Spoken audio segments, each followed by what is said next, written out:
Hello students, welcome back to my channel. I am Nikita, your maths teacher. आज આપણે દેવસત્ય paper સેટમાંથી પ્રશ્નપત્ર 1નો વિભાગ C solve કરવા જઈ રહ્યા છીએ। બહુ જ ડિટેલમાં હું તમને બધા જ એક્ઝામ્પલ શીખવાડીશ જેથી બધા સ્ટુડન્ટને વ્યવસ્થિત સમજાઈ જાય। જો મારી ચેનલમાં પહેલી વાર આવ્યા હોય તો પ્લીઝ ચેનલને સબસ્ક્રાઇબ કરી લેજો અને વિડીયોને લાઇક કરીને તમારા ફ્રેન્ડ સુધી શેર કરજો। બરાબર, ચાલો આપણે શરૂઆત કરીએ છીએ હવે વિભાગ સીની, જેમાંથી 38મો પ્રશ્ન તમને કીધું છે કે નીચેના દ્વિચલ સુરેખ સમીકરણ યુગ્મનો ઉકેલ આદેશની રીતથી શોધો। ઉકેલ શોધો સમીકરણનો, એનો મતલબ તમારે એક્સ અને વાયની કિંમત શોધવાની રહેશે। પણ અહીંયા તમને કીધું જ છે કે ભાઈ ઉકેલ તમારે આદેશની રીતથી શોધવાની છે, તો એનો મતલબ આપણે આદેશની રીતથી જ શોધીશું। બાકી જો તમે લોપની રીતથી શોધશો જવાબ તો સેમ જ આવશે, પરંતુ તમને માર્ક્સ 0 મળશે। બરાબર, તો સૌથી પહેલા બે સમીકરણ આપણે અહીંયા જોઈ શકીએ છીએ। તો આ બંને સમીકરણ તમને અપૂર્ણાંકના સ્વરૂપમાં આપ્યા છે। બરાબર, તો આને પહેલા આપણે સિમ્પલ સ્વરૂપમાં ફેરવી નાખીએ। એના માટે લસ્સા લેવો પડશે। તો આપણે અહીંયા લસ્સા લઈએ, 3 ગુણ્યા 2 નો લસ્સા થઈ ગયો 6, ક્રોસ ગુણાકાર કરીએ તો 3 તેરી થઈ ગયું 9x, માઇનસ 5 દુ થઈ જશે 10y, બરાબર જમણી બાજુ હવે છે તમારું -2। આ 6 અહીંયા ભાંગાકારમાં છે, ભાંગાકાર જ્યારે સામે જશે તો ગુણાકારમાં જશે। તો અહીંયા આવશે તમારું 9x minus 10y, 9x minus 10y, બરાબર માઇનસ આ 6 અહીંયા ભાંગાકારમાં છે તો ગુણાકારમાં જશે તો 6 દુ થઈ જશે 12। ચલો આને આપણે આપી દઈએ સમીકરણ નંબર 1, સિમ્પલ સ્વરૂપમાં થઈ ગયું। એવી જ રીતે બીજા સમીકરણને પણ સિમ્પલમાં ફેરવી નાખીએ તો આપણે શું લઈ લેશું? લસ્સા, 3 અને 2 નો લસ્સા થશે 6, ક્રોસ ગુણાકાર કરીએ તો અહીંયા આવી જશે 2x વત્તા 3y, બરાબર જમણી બાજુ છે 13/6, ડાબી બાજુ છેદમાં 6, જમણી બાજુ પણ છેદમાં 6 એટલે ઉડી જશે। તો હવે તમારું સમીકરણ અહીંયા આવી ગયું 2x વત્તા 3y બરાબર 13। ઓકે, આને આપણે આપી દઈએ, આ સમીકરણ નંબર છે 2। હવે આદેશની રીતમાં આપણે શું કરીએ છીએ કે કોઈ પણ એક સમીકરણમાંથી એકને કરતા બનાવવાનું। જેમ કે મારે અહીંયા એક્સને કરતા બનાવવું હોય તો સૌથી પહેલાં હું +3y ને સામેની બાજુ આપી દઉં, તો અહીંયા વધશે 2x બરાબર 13, +3y જ્યારે સામે જશે તો શું થઈ જશે? -3y। તો એક્સને કરતા બનાવીએ તો 2 ગુણાકારમાં છે ને ગુણાકાર જ્યારે સામે જશે તો ભાંગાકારમાં આવશે, તો કે 13 - 3y/2। આને આપી દેવાનું સમીકરણ નંબર 3। હવે આ એક્સની કિંમત તમારે બીજા સમીકરણમાં એટલે કે સમીકરણ 1માં, જેમાંથી તમે કિંમતને આગળ ધારી ન હોય ને, કરતા ન બનાવ્યું હોય ને, એ સમીકરણમાં મૂકવાની। તો હું અહીંયા લખીશ એક્સની કિંમત, બરાબર આ વાક્ય લખવા પણ જરૂરી છે, એક્સની કિંમત સમીકરણ 1માં મૂકતા। ચલો આપણે આ એક્સની કિંમત સમીકરણ 1માં મૂકીશું આપણે। તો અહીંયા જ્યાં એક્સ દેખાઈને આપણે શું મૂકીશું? 13 - 3y/2। 9 તો હતું જ તે, એક્સની કિંમત માટે આપણે કાઉન્સ આપી દઈશું। એક્સની કિંમત છે 13 - 3y/2 -10y બરાબર -12। જો અહીંયા છેદ ઉડેમ નથી, જો ઉડેમ હોત ને તો આપણે ઉડાડી દેત, પણ છેદ ઉડેમ નથી તો અંદર ગુણાકાર કરવાનો। 13 ગુણ્યા 9, 13 9 થાય 117, માઇનસ 9 તેરી થશે 27y, એના છેદમાં જે 2 છે તે તો રહેશે જ તે, -10y બરાબર -12। હવે આપણે અહીંયા લસ્સા લઈને સોલ્વ કરીશું તો લસ્સા આવશે 2, એનો મતલબ અહીંયા બધાના છેદમાં આપણે શું લઈ નાખવાનું? 2। તો જેના છેદમાં ઓલરેડી 2 છે તેને એના અંશને આપણે ગુણવાની જરૂર નથી, તો અહીંયા એમ જ રહેશે 117 -27y, માઇનસ આના છેદમાં 2 નથી, એનો મતલબ અંશને 2 સાથે ગુણવું પડે, તો 10 ગુણ્યા 2 થઈ જશે 20y બરાબર -12। હવે આ 2 અહીંયા ભાંગાકારમાં છે, ભાંગાકાર જ્યારે બરાબરની પેલી બાજુ જશે તો શેમાં થઈ જશે? ગુણાકારમાં।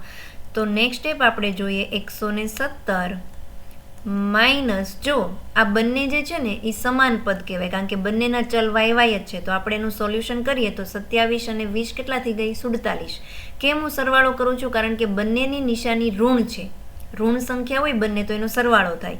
તો 27 + 20 થઈ જશે 47y બરાબર આ 2 અહીંયા ભાંગાકારમાં છે, સામે ગયું તો ગુણાકારમાં, તો અહીંયા આવશે 12 દુ ને 24 -24।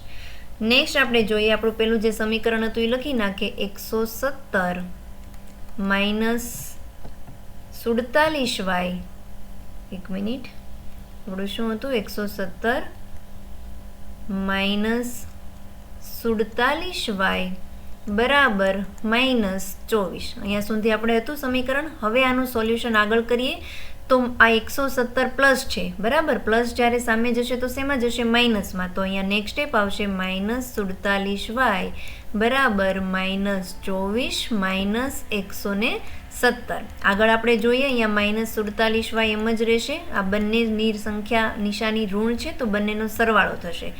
તો 4 ને 7 11 નો 1 વધી 1 2 ને 3 ને 1 4 અને આ 141, પરંતુ નિશાની શેની આવશે? ઋણ. ડાબી બાજુ પણ નેગેટિવ, જમણી બાજુ પણ નેગેટિવ, એટલે ઋણ ઋણ ઉડી જશે. તો અહીંયા આપણે વાયને કરતા બનાવીએ તો આ 141 આ 47 વાયની સાથે ગુણાકારમાં છે. ગુણાકાર જ્યારે સામે જશે તો ભાગાકારમાં થાય. તો વાયની કિંમત આપણને મળી ગઈ 3. 47 તેરી 141. તો અહીંયા આપણને વાયની કિંમત મળી ગઈ 3. હવે શું કરવાનું? તો વાયની કિંમત, આ જે પણ કિંમત મળે ને એ તમે જે સમીકરણમાંથી કરતા બનાવ્યું હોય ને એ સમીકરણમાં મૂકવાનું. તો આપણે લખશું વાયની કિંમત સમીકરણ 3માં મૂકતા. ઓકે, તો વાયની કિંમત સમીકરણ 3માં મૂકીએ. આપણે આગળ જોઈએ સમીકરણ 3 શું હતું? x બરાબર 13 માઇનસ 3y. સમીકરણ 3 છે આપણું x બરાબર 13 માઇનસ 3y ના છેદમાં 2. ઓકે, તો 13 માઇનસ 3 વાયની જગ્યાએ આપણે 3 લખીશું જે આપણને કિંમત મળી છે એના છેદમાં 2.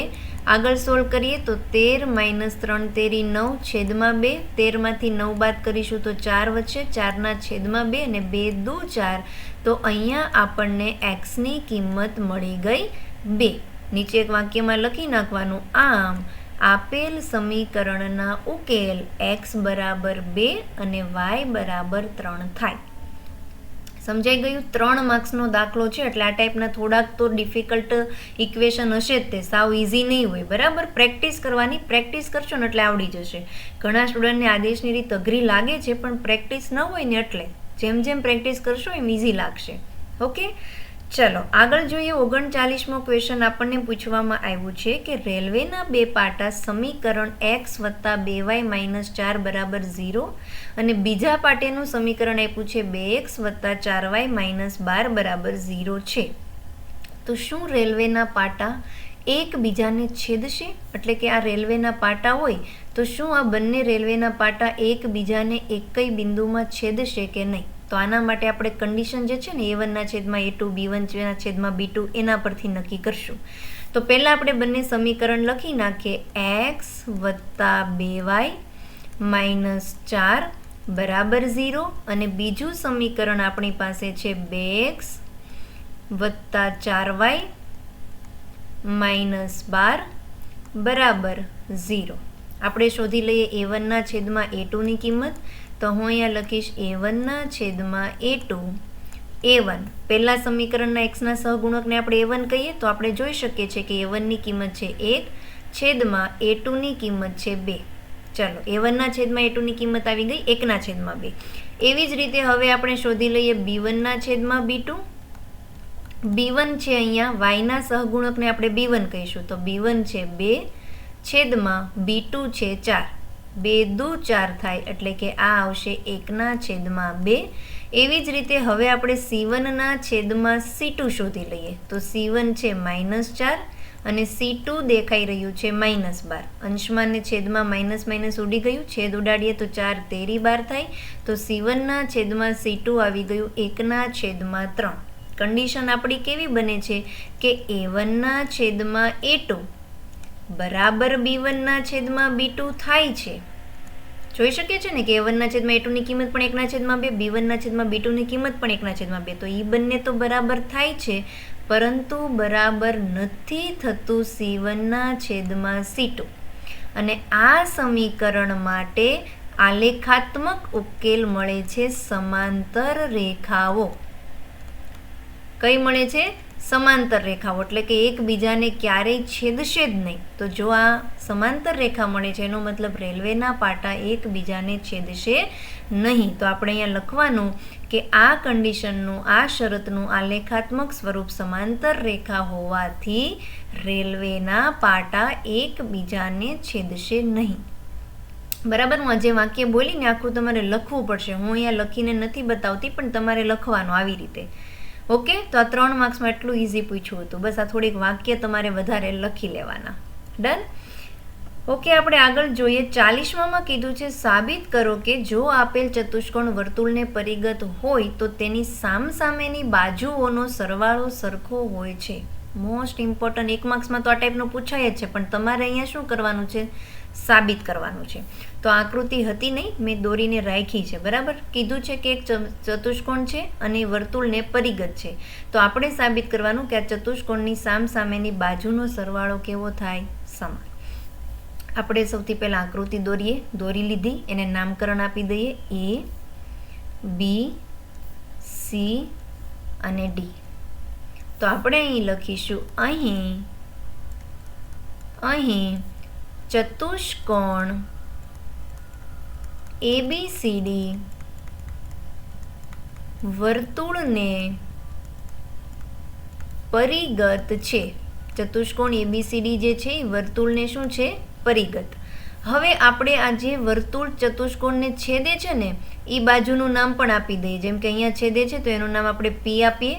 અહીંયા જ્યાં છેદે છે એનું નામ આપણે આપીએ Q. એક મિનિટ. Q નામ આપીએ. અહીંયા જ્યાં છેદ છે એનું નામ આપીશું R, અને અહીંયા જ્યાં છેદે છે એનું નામ આપી દઈએ S. PQRS. બરાબર. હવે જો આ બિંદુ B જે છે એ આ વર્તુળની કયા ભાગનું બિંદુ છે? બહારના ભાગમાં બિંદુ. તો હું આ જોઉં PB અને BQ એ વર્તુળના શું થાય? સ્પર્શક. તો આપણને પ્રમેય એવું કે છે, પ્રમેય 10.2, કે જો એક બિંદુ વર્તુળની બહારના ભાગમાં હોય ને ત્યાંથી વર્તુળને 2 સ્પર્શક દોરવામાં આવે તો એ બંને સ્પર્શકની લંબાઈ સમાન હોય છે. બસ એ જ કન્સેપ્ટ અહીંયા લગાવવાનો છે. શું કરશું આપણે? તમારે વાક્ય શું લખવાનું? વર્તુળના બહારના ભાગનું બિંદુ B થી દોરેલા સ્પર્શક BP અને BQ ની લંબાઈ સમાન હોય છે. એક વખત આ વાક્ય લખી નાખવાનું. તો એના પરથી હું કહી શકું કે PB બરાબર BQ. આને આપી દેવાનું સમીકરણ નંબર 1. હું આવું શેના માટે લખી શકું છું? કારણ કે આવું મને પ્રમેય 10.2 લખવાનું કહે છે કે વર્તુળના બહારના ભાગના બિંદુમાંથી દોરવામાં આવેલા સ્પર્શકોની લંબાઈ સમાન હોય છે. થઈ ગયું? સેમ એવી જ રીતે હવે આપણે અહીંયા બિંદુ C માટે લખીએ. બિંદુ C વર્તુળના બહારના ભાગનું બિંદુ છે. તો એના માટે શું આવશે? જેટલી તમારી RC ની લંબાઈ હશે એટલી જ તમારી QC ની લંબાઈ હશે. તો હું અહીંયા લખીશ RC બરાબર QC. આને આપી દઉં સમીકરણ નંબર 2. ફરીથી લખી નાખજો પ્રમેય 10.2 મુજબ. એવી જ રીતે આ બિંદુ D વર્તુળના બહારના ભાગમાં છે. 3 માર્ક્સમાં છે ને, એટલે તમારે સેન્ટેન્સીસ થોડાક વધારે લખવા પડશે. અહીંયા લખવાનું બિંદુ D એ વર્તુળના બહારના ભાગમાં છે. બહારના ભાગમાંથી દોરેલા સ્પર્શકોની લંબાઈ સમાન હોય છે. એટલે આપણે અહીંયા લખીશું જેટલું તમારું DR નું માપ છે એટલું જ માપ હશે SD નું. એને આપી દઈએ સમીકરણ નંબર 3. એવી જ રીતે અહીંયાથી જેટલું AP નું માપ હશે એટલું જ હશે માપ AS નું. તો અહીંયા લખીશું AP બરાબર AS. આને આપી દઈએ સમીકરણ નંબર 4. હવે આપણે શું લખીશું અહીંયા? સમીકરણ 1, 2, 3 અને 4 નો સરવાળો કરતા આપણે આ ચારેય સમીકરણનો શું કરી નાખવાનું? સરવાળો કરીએ એટલે ડાબી બાજુનો સરવાળો ડાબી બાજુ સાથે ને જમણી બાજુનો સરવાળો જમણી બાજુ સાથે. આવો જોઈ લઈએ આપણે. સરવાળો કરીએ PB વત્તા RC વત્તા DR વત્તા AP. જમણી બાજુનો સરવાળો કરી નાખીએ BQ વત્તા QC વત્તા SD વત્તા AS. હવે જુઓ PB અહીંયા PB વત્તા AP આ જોઈ શકો છો. PB વત્તા AP શું થઈ ગયું? આખી બાજુ AB થઈ ગઈ. તો આ PB વત્તા AP ની જગ્યાએ લખીશ AB એવી જ રીતે આરસી વત્તા ડીઆર, અહીંયા જોઈ શકો છો આરસી વત્તા ડીઆર, એની જગ્યાએ હું શું લખી શકું? સીડી. તો અહીંયા લખીશ એબી વત્તા સીડી બરાબર બીક્યુ વત્તા ક્યુસીની જગ્યાએ લખીશ બીસી વત્તા એસડી વત્તા એએસ, એસડી વત્તા એએસની જગ્યાએ આખી બાજુ લખીશ એડી. થઈ ગયું? એબી વત્તા સીડી બરાબર એડી વત્તા બીસી, જે આપણને સાબિત કરવાનું કીધું હતું કે ભાઈ જો એક ચતુષ્કોણ વર્તુળને પરિગત હોય તો તેની સામે સામેની બાજુઓનો સરવાળો સમાન થાય છે. તો આપણે અહીંયા લખી નાખવાનું આમ સાબિત થાય છે. ફિનિશ. કન્સેપ્ટ સમજાવી દીધો. તમારે જે વાક્ય લખવાના છે ને તો તમે જાતે લખી શકો, બરાબર. બાકી આ એકદમ સિમ્પલ કન્સેપ્ટ છે. સાવ ઓપ્શનમાં ન કઢાય ચેપ્ટર. જો આવો ઇઝી દાખલો 3 માર્ક્સમાં પૂછાય સાબિત કરવાનો તો કરી જ નખાય. ક્લિયર? નેક્સ્ટ.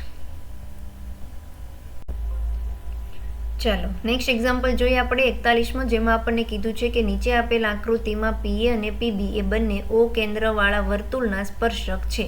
ઓકે, આપણને આપી દીધો છે ખૂણો, માપ ખૂણો AOB, એટલે આખો જે ખૂણો છે એ તમે જોઈ શકો છો કે આપણને 135 ડિગ્રી આપ્યો છે. તો આપણે માપ ખૂણો OPA, O થી લઈને PA એટલે કે આ ખૂણો આપણે શોધવાનો છે. ઓકે, તો સૌથી પહેલાં મેં તમને ચેપ્ટર નંબર 10 વર્તુળનું જે રિવિઝન કરાવેલું હતું એક વિડીયો મેં અપલોડ કરેલો છે, જેમાં તમને આ ચેપ્ટરને લગતા કંઈ પણ ડાઉટ નહીં રહે. જો તમે વિડીયો ના જોયો હોય તો હું ડિસ્ક્રિપ્શનમાં લિંક આપી દઈશ. ખાસ એ વિડીયો તમારા માટે ઇમ્પોર્ટન્ટ છે, કારણ કે આ ચેપ્ટર તમને આખું વ્યવસ્થિત સમજાઈ જશે. તો આપણે અહીંયા પહેલાં લખીશું અહીં PA અને PB એ ઓ કેન્દ્રવાળા વર્તુળના શું છે? સ્પર્શક. વર્તુળના સ્પર્શકો છે. હવે આપણે મેં તમને એમાં કીધું હતું કે જે આ ખૂણો અને આ જે આખો ખૂણો એ બંને એકબીજાના કેવા હોય છે? પૂરક કોણો હોય છે. તો આપણે અહીંયા લખીશું માપ ખૂણો AOB અને માપ ખૂણો APB. માપ ખૂણો APB એ પૂરક કોણો છે. પૂરક કોણ એટલે કેવા ખૂણા કહેવાય કે એ બંને ખૂણાનો સરવાળો કેટલા ડિગ્રી થાય? 180 અંશ. તો આપણે અહીંયા લખીશું માપ ખૂણો AOB વત્તા માપ ખૂણો APB બરાબર 180, જેમાંથી આપણને માપ ખૂણો AOB આપેલો છે કેટલો? 135. તો આપણે અહીંયા લખીશું માપ ખૂણો AOB ની જગ્યાએ 135 વત્તા માપ ખૂણો APB બરાબર 180. આ APB ને જ્યારે આપણે કરતા બનાવીશું તો આ પ્લસ 135 બરાબરની પેલી બાજુ જશે તો શું થઈ જશે? માઇનસ. તો અહીંયા આવશે માપ ખૂણો APB બરાબર 180 માઇનસ 135. 180 માંથી 135 બાદ કરશું તો જવાબ આવશે 45. તો આપણને માપ ખૂણો APB તો મળી ગયું 45 અંશ. પરંતુ આપણે અહીંયા જોઈ શકીએ છીએ કે આપણને માપ ખૂણા APB ની કિંમત નથી પૂછી. શેની પૂછી છે? OPA. તો આખો ખૂણો APB હોય એનું અડધું તમે કરી નાખો તો તમને OPA અથવા તો OPB મળી જાય. તો નેક્સ્ટ સ્ટેપ આપણે લખીશું માપ ખૂણો OPA અડધો છે કોના કરતાં? માપ ખૂણો APB કરતાં. તો અહીંયા આપણે લખીશું 1/2 ગુણ્યા APB આપણને મળી ગયો 45 અંશ. 45ના અડધા કેટલા થાય? 22.5. તો આપણને માપ ખૂણો OPA મળે છે 22.5 અંશ. અહીં લખી નાખો માપ ખૂણો OPA. આ તમારો જવાબ. નીચે લખી નાખવાનું અહીં માપ ખૂણો OPA નું માપ 22.5 અંશ થાય. સમજાઈ ગયું? ઓકે, નેક્સ્ટ જોઈએ 42મો દાખલો. આપણને પૂછવામાં આવ્યું છે 6 વડે વિભાજ્ય પ્રથમ 40 ધન પૂર્ણાંકનો સરવાળો. સરવાળો જોઈને તો ખબર પડી ગઈ કે ભાઈ આપણે SN નું સૂત્ર લગાવવાનું છે, પરંતુ તમને અહીંયા સમાંતર શ્રેણી આપી નથી. તો આપણે સમાંતર શ્રેણી જાતે બનાવી લઈશું. કઈ રીતે? કઈ સંખ્યા વડે વિભાજ્ય કીધી છે? 6 વડે. તો આપણે લખીશું 6 વડે વિભાજ્ય સૌથી પહેલી સંખ્યા તો 6 થઈ ગઈ, કારણ કે 6 એકા 6. બીજી સંખ્યા આવશે 6 દુ 12. નેક્સ્ટ સંખ્યા 6 તરી 18. આવી રીતે આ તમારી સમાંતર શ્રેણી ચાલ્યા કરશે. કેટલા પદ સુધી ચાલશે? 40 પદ સુધી. અને આ 40 પદોનો આપણે સરવાળો શોધવાનો છે. સમાંતર શ્રેણીનો દાખલો હોય એટલે સૌથી પહેલાં આપણે પ્રથમ પદ એ શોધી લઈએ. આપણે અહીંયા જોઈ શકીએ છીએ શ્રેણીનું પ્રથમ પદ એ શું છે? 6. બીજું કામ કરવાનું, સામાન્ય તફાવત ડી શોધવાનું. સામાન્ય તફાવત ડી શોધવા માટેનું સૂત્ર છે a2 - a1. a2ની કિંમત છે 12, a1ની કિંમત છે 6. તો આપણે અહીંયા કરીશું 12 - 6. 12માંથી 6 બાદ કરીશું તો સામાન્ય તફાવત ડીની કિંમત મળી ગઈ 6. નેક્સ્ટ સ્ટેપ આપણે કરીએ. આપણને હવે શું શું આપ્યું છે ને શું શોધવાનું છે એ લખી નાખવાનું. પ્રથમ 40 ધન પૂર્ણાંક. પ્રથમ 40 એટલે આપણને અહીંયા એનની કિંમત આપી દીધી છે. એનની કિંમત કેટલી આપી છે? 40. અને આપણે એનો સરવાળો એટલે કે S40, 40 પદોનો સરવાળો S40 શોધવાનું છે. તો આપણે અહીંયા સરવાળાનું સૂત્ર યુઝ કરીએ. SN = n/2 કૌંસમાં 2a વત્તા n - 1 × d.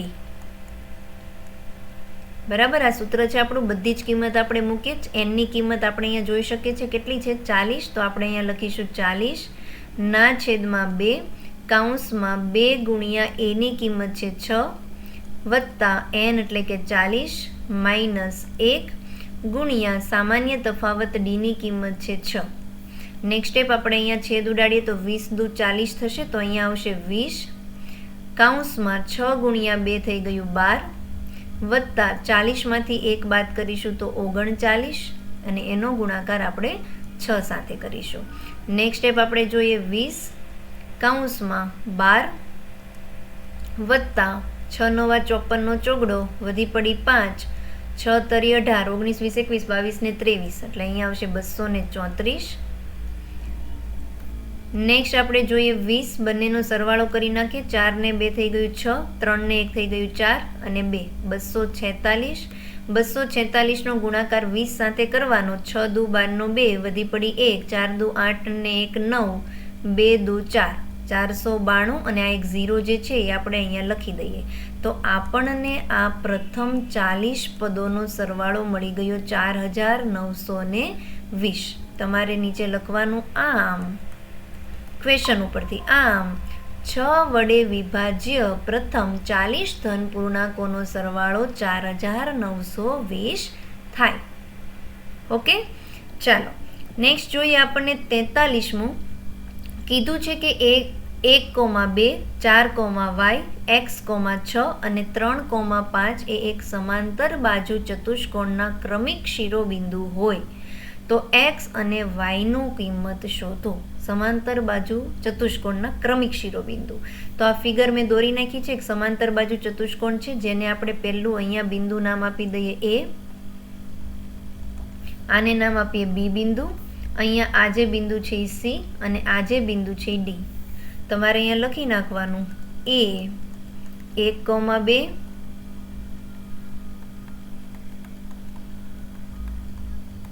B ના બિંદુ છે 4,y, C ના બિંદુ છે x,6 અને D ના બિંદુ છે 3,5. ક્રમિક જ લેવાના, પછી આને A લઈને આને B ને એવું નથી કરવાનું. બરાબર. હવે આ ટાઈપનો દાખલો હોય, સમાંતર બાજુ ચતુષ્કોણના ક્રમિક શિરોબિંદુ હોય તો તમારે x અને y ની કિંમત શોધવાની હોય. તો હંમેશા યાદ રાખવાનું સમાંતર બાજુ ચતુષ્કોણના વિકર્ણનું મધ્ય બિંદુ સમાન હોય. તો આપણે અહીંયા લખીશું વિકર્ણ AC નું મધ્ય બિંદુ. આ જોઈ શકો છો ને, આ વિકર્ણ AC એનું જે પણ મધ્ય બિંદુ હોય એ જ તમારું વિકર્ણ BD નું મધ્ય બિંદુ હોય. બરાબર કરીને લખીશું વિકર્ણ BD નું મધ્ય બિંદુ. 7મું ચેપ્ટર. બરાબર. મધ્ય બિંદુના યામ શોધવાનું સૂત્ર આપણને આવડે જ છે ને, એ સૂત્ર આપણે લખીશું. વિકર્ણ AC નું મધ્ય બિંદુનું યામ શોધવાનું સૂત્ર છે x1 + x2 ના છેદમાં 2 y1 + y2 ના છેદમાં 2 બરાબર સેમ x1 + x2 ના છેદમાં 2 y1 + y2 ના છેદમાં 2. કિંમત લખીશું આપણે અહીંયા x1 અને x2 ની કિંમત આપણે AC માટે શોધીએ છીએ.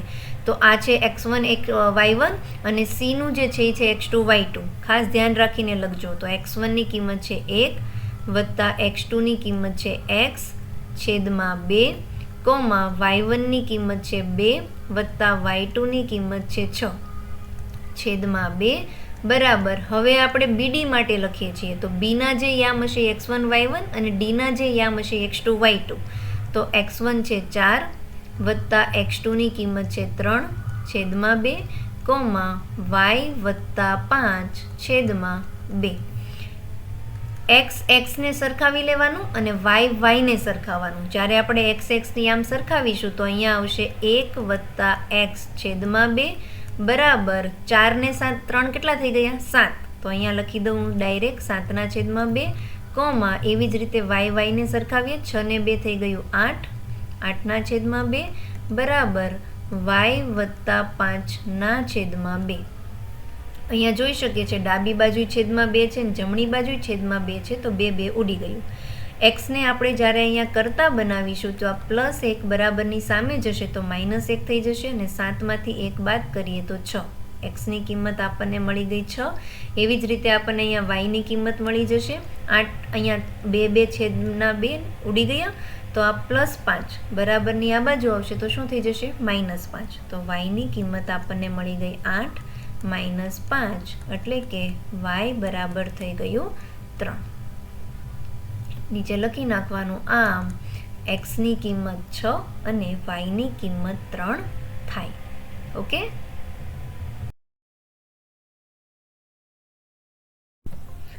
ચુમ્માલીસમો દાખલો આપણને પૂછવામાં આવ્યું છે કે બિંદુઓ -3, P એ બિંદુઓ -5, -4 અને -2, ને જોડતા રેખાખંડનું કયા ગુણોત્તરમાં વિભાજન કરે છે.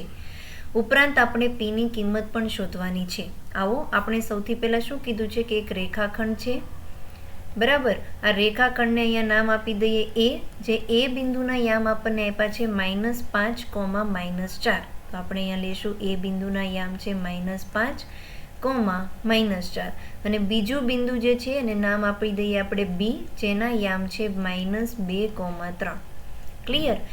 આ રેખાખંડની કંઈક વચ્ચે બિંદુ આવ્યું છે જેનું નામ છે જેના યામ છે -3, P.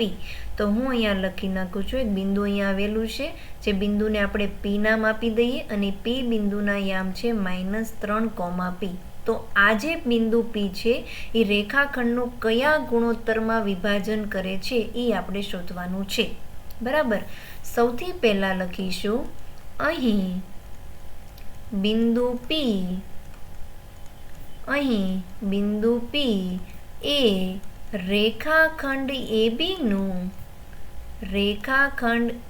નું A તરફથી બરાબર B તરફથી કે A તરફથી લખવું પડશે. તો બિંદુ P રેખાખંડ AB નું A તરફથી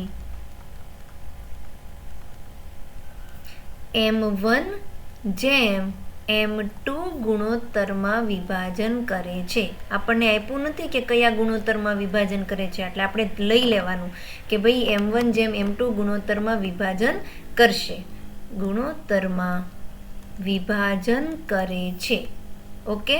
તો હવે આપણે વિભાજન કરતા બિંદુના યામ જે છે એનું સૂત્ર લખીશું. તમને શું કીધું M1 જેમ M2 એટલે અહીંયાથી લઈને આ જે ભાગ છે એને M1 કહીશું અને અહીંયાથી લઈને અહીંયા સુધીનું અંતર છે એ તમારું છે M2 તરીકે બરાબર. તો વિભાજન કરતા બિંદુના યામ શોધવા માટેનું સૂત્ર તો હું x યામ માટે લખું છું અત્યારે, જે અલગ અલગ તમે લખી શકો બરાબર. તો આપણે લખીએ x યામ માટે x યામ અને y યામનું અલગ અલગ તમે લખી શકો છો.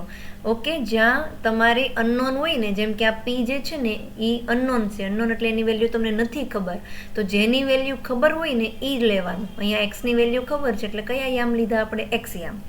x યામ શોધવા માટેનું સૂત્ર છે M1x2 વત્તા M2x1 ના છેદમાં M1 વત્તા M2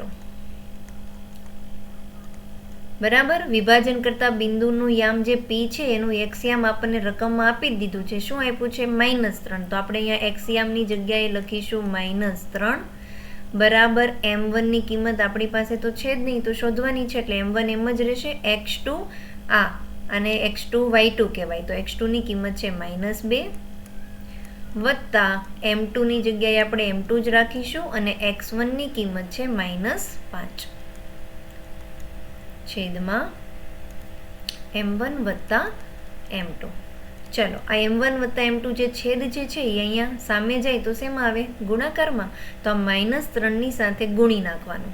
ગુણાકાર કરીએ તો અહીંયા આવશે -3m1 પ્લસ માઇનસ -3m2 બરાબર પ્લસ માઇનસ -2m1 -5m2.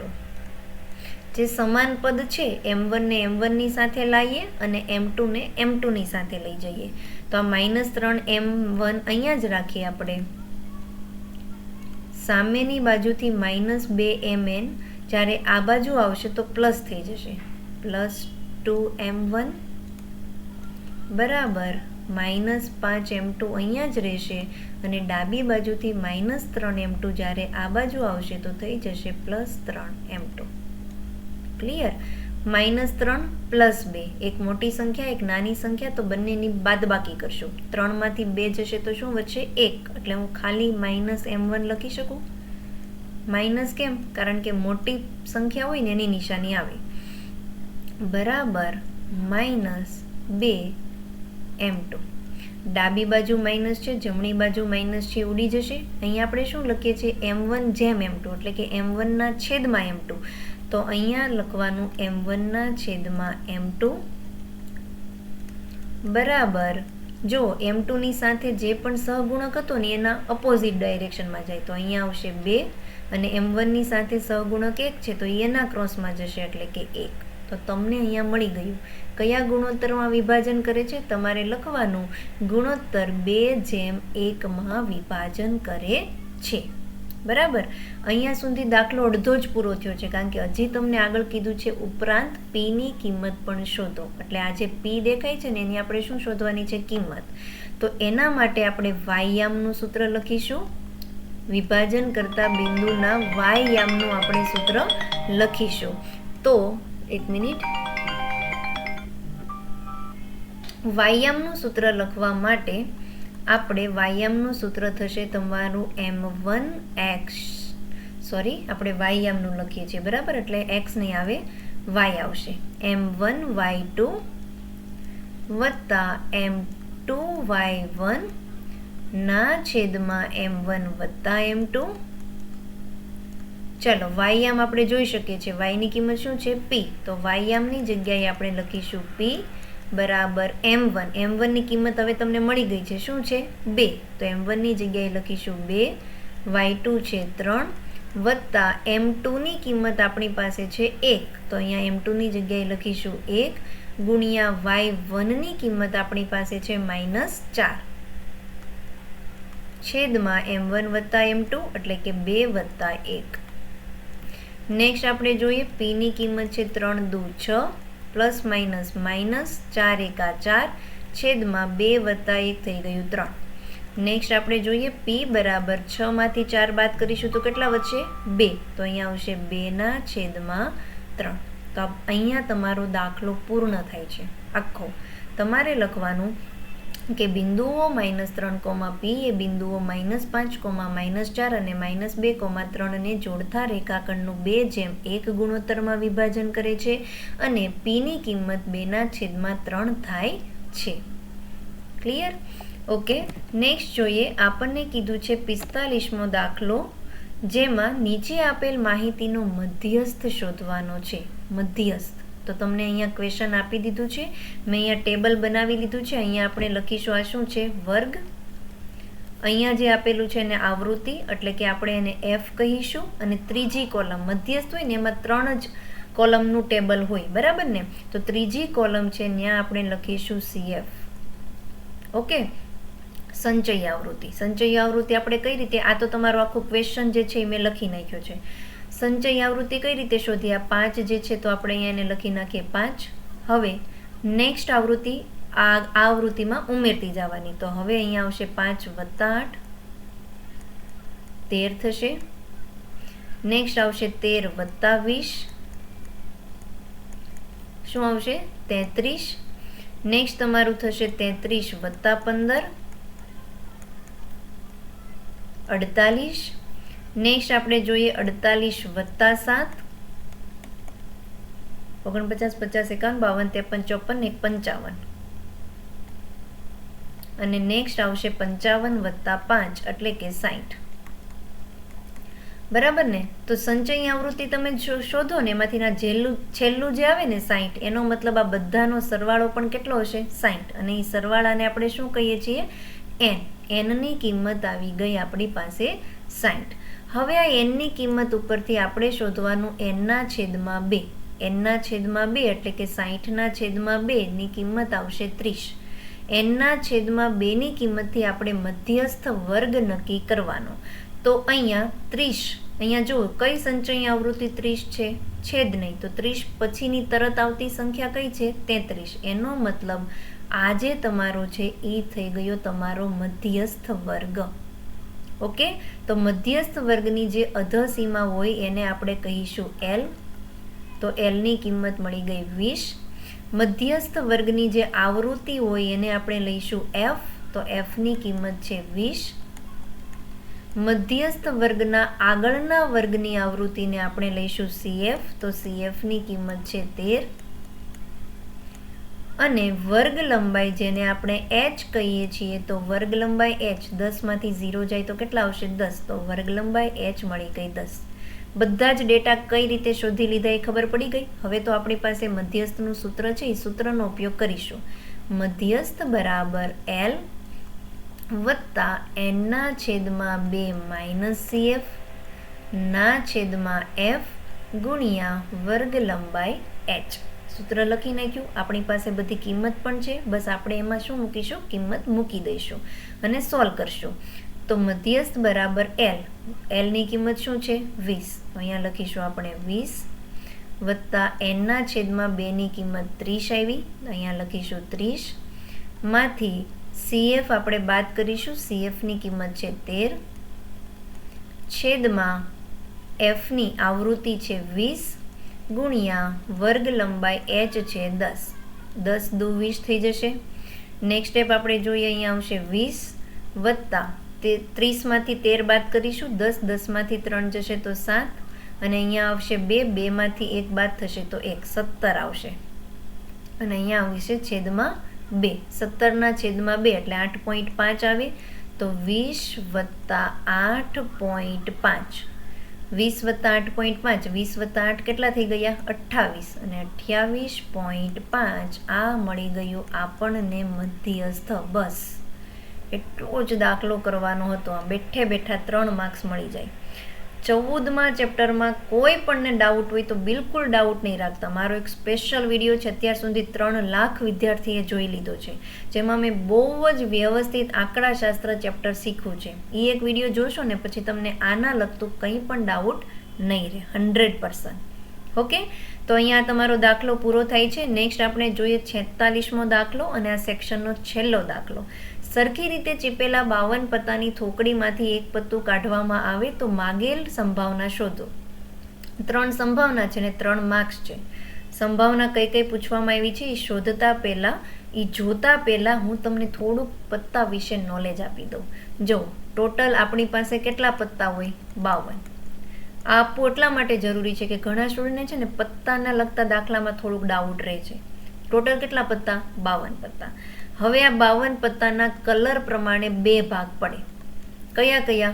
એક તો તમારા લાલ રંગના પત્તા કલર પ્રમાણે, બરાબર, લાલ રંગ, અને બીજું આવે કાળો રંગ. અડધા અડધા, તો 52 ના અડધા કેટલા થઈ ગયા? 26. એનો મતલબ 26 પત્તા લાલ રંગના છે અને 26 પત્તા કાળા રંગના છે. ઓકે, હવે લાલ રંગમાંથી પાછા 2 આકાર પડે છે. કયા કયા? એક તો કહેવાય છે લાલ, લાલ અથવા તો લાલી એવું પણ વપરાય છે ને, કાં બીજો શબ્દ લાલ વપરાય છે.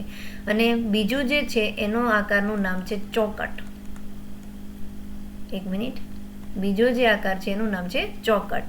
એવી જ રીતે કાળા રંગના પણ 2 આકાર પડે છે. એક જે પત્તું છે એને કહેવામાં આવે છે કાળીના પત્તા, અને બીજો જે આકાર છે એને કહેવામાં આવે છે ફુલ્લીના પત્તા. બરાબર, જો લાલીનો શેપ આ ટાઈપનો છે, દિલ. ચોકટનો શેપ આવી રીતે છે, શક્કરપારા. બરાબર. કાળીનો શેપ છે પાછું તમારું દિલ, કાળા રંગનું દિલ, અને ફૂલીનો શેપ કંઈક આ રીતનો હોય છે. ક્લિયર? તો 26 રંગમાં પાછા બે પ્રકાર પડી ગયા, એટલે કે લાલીના પણ 13 પત્તા થઈ ગયા અને ચોકટના પણ 13 પત્તા. એવી જ રીતે અહીંયા 26 માંથી પાછા 2 પ્રકાર પડ્યા, એટલે કાળીનાય 13 પત્તા થશે અને ફૂલીનાય 13 પત્તા. આટલું સમજાઈ ગયું? હવે બધામાંથી લાલી હોય, ચોકટ હોય, કાળી હોય કે ફૂલી હોય, બધા શેપમાંથી તમારું એક હોય રાજા, એક હશે રાણી અને એક હશે ગુલામ. બધાને બરાબર. તો આ જે પત્તા છે રાજા, રાણી અને ગુલામ, એને કહેવામાં આવે છે મુખ મુદ્રા વાળા પત્તા, જેમાં કંઈક ડ્રોઈંગ સાથે હોય. બરાબર. તો મુખ મુદ્રા વાળા પત્તા. તો મુખ મુદ્રા વાળા પત્તા ટોટલ કેટલા થાય? મેં કીધું ને ચારેયમાં 3 હોય, તો 4 તેરી 12 પત્તા હશે મુખ મુદ્રા વાળા પત્તા. આ રીતનો તમારો કંઈક પત્તો હોય. ઓકે. તો હવે આપણે દાખલો જોઈએ. સરખી રીતે ચીપેલા 52 પત્તામાંથી સૌથી પહેલા તમારે લખી નાખવાનું કુલ પરિણામની સંખ્યા. અહીંયા આપણે જોઈ શકીએ છીએ કે કુલ પરિણામની સંખ્યા કેટલી થઈ? 52. પછી તમારે એક વખત સંભાવનાનું સૂત્ર લખી નાખવાનું. સંભાવના બરાબર ઉદ્ભવતા પરિણામની સંખ્યા. સંભાવનાનું સૂત્ર શું થાય છે? ઉદ્ભવતા પરિણામની સંખ્યા છેદમાં કુલ પરિણામની સંખ્યા. તો અહીંયા આપણે લખીશું કુલ પરિણામની સંખ્યા. ઓકે. હવે પહેલું કીધું છે લાલ રંગનો રાજા, તો આપણે અહીંયા લઈશું એ બરાબર લાલ રંગનો રાજા. એ બરાબર લાલ રંગનો રાજા હોય તેવી ઘટના. બરાબર. આ થોડાક વાક્ય લખવા પડશે. Direct P of A, P of B, P of C નહીં, તો 3 માર્ક્સ નહીં મળે. લાલ રંગનો રાજા હોય તેવી ઘટના જેની સંભાવનાને આપણે પી ઓફ એ કહીશું. પી શું કામ વાપરીએ છીએ? કારણ કે સંભાવનાને અંગ્રેજીમાં કહેવામાં આવે છે પ્રોબેબિલિટી. બરાબર. તો આનો મતલબ એ જ થાય કે ભાઈ લાલ રંગનો રાજા હોય તેવી ઘટનાની સંભાવના. હવે હમણાં જ મેં કીધું તમને, જો લાલ રંગ છે, બરાબર, તો તમને અહીંયા લાલનો રાજા નથી કીધું. જો તમને લાલનો રાજા કીધું હોત ને તો એક જ રાજા હોત, પણ લાલ રંગનો રાજા કીધું છે. તો લાલ રંગનો રાજા એક તો લાલ પાસે હશે ને એક તો ચોકટ પાસે હશે. તો લાલ રંગના રાજા ટોટલ કેટલા થશે? 2. તો અહીંયા આવશે ઉદ્ભવતું પરિણામ 2 છેદમાં કુલ પરિણામ 52. 26 દુ 52 થાય, એટલે સંભાવના મળી ગઈ 1/26. ક્લિયર? હોપ બધાને સમજાણું હશે. નેક્સ્ટ આપણે બીજી કન્ડિશન માટે લઈશું બી બરાબર કાળીનું પત્તું ના હોય. અહીંયા આપણને શું કીધું છે? કાળીનું પત્તું ના હોય. તો આપણે અહીંયા લખીશું કાળીનું પત્તું ના હોય તેવી ઘટના, જેને આપણે કહીશું પી ઓફ બી. કાળીનું પત્તું ના હોય તેવી ઘટનાની સંભાવના. જો તમને કીધું કાળીનું ન હોવું પડે, ફૂલીનું હશે તો પણ ચાલશે, ચોકટનું હશે તો પણ ચાલશે, ને લાલનું હશે તો પણ ચાલશે. તો આના 13, આના 13 અને આના 13, તો 13 તેરી કેટલું થયું? 39. તો ઉદ્ભવતું પરિણામ કેટલું આવશે અહીંયા? 39 છેદમાં કુલ પરિણામની સંખ્યા 52. 13 તેરી 39 થાય અને અહીંયા 13 ચોક 52 થાય, એટલે કે સંભાવના મળી ગઈ 3/4. ક્લિયર? સમજાણું? અને નેક્સ્ટ આપણે ત્રીજી કન્ડિશન શોધવા માટે લખીશું ધારો કે સી બરાબર લાલની રાણી હોય તેવી ઘટના. શું કીધું છે આપણને? લાલની રાણી હોય તેવી ઘટના, જેની સંભાવનાને આપણે શું લઈશું? પી ઓફ સી તરીકે.